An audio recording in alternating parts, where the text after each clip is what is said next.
Assalamualaikum warahmatullahi wabarakatuh.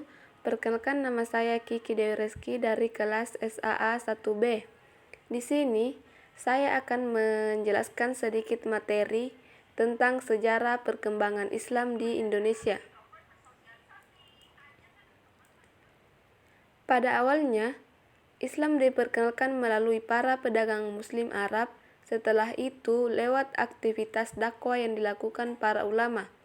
Bukti yang memperkuat dugaan bahwa Islam mulai berkembang di Pulau Jawa pada abad ke-11 adalah ditemukannya Nizam Fatimah binti Maimun di Leren, Gresik yang berangkat tahun 1082 Masehi.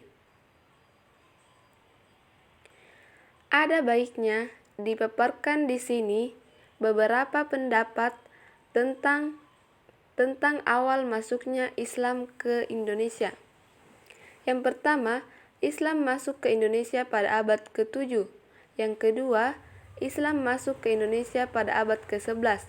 Dan yang ketiga, Islam masuk ke Indonesia pada abad ke-13. Awal sejarah perkembangan Islam di Indonesia. Beberapa sejarawan menyebut Islam pertama kali memasuki wilayah di Indonesia pada abad ke-7. Bukti sejarah masuknya agama Islam di Indonesia dimulai pada abad ke-7 Masehi ditunjukkan oleh berita Cina dari zaman dinasti Tang.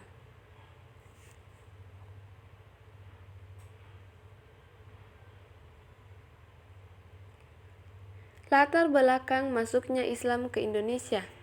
Islam masuk ke Indonesia melalui jalur perdagangan, perkawinan, pendidikan, dan kesenian. Letak Indonesia yang sangat strategis di jalur perdagangan membuat Indonesia banyak disinggahi para pedagang dunia, termasuk para pedagang Muslim. Banyak dari mereka yang tinggal menetap dan membangun perkampungan Muslim.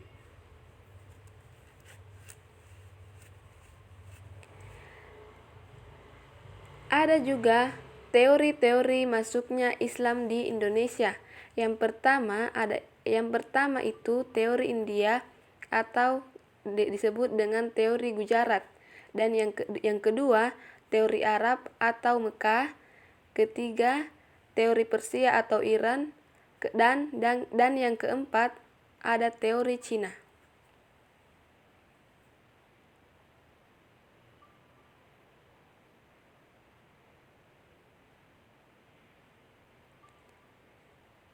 Faktor-faktor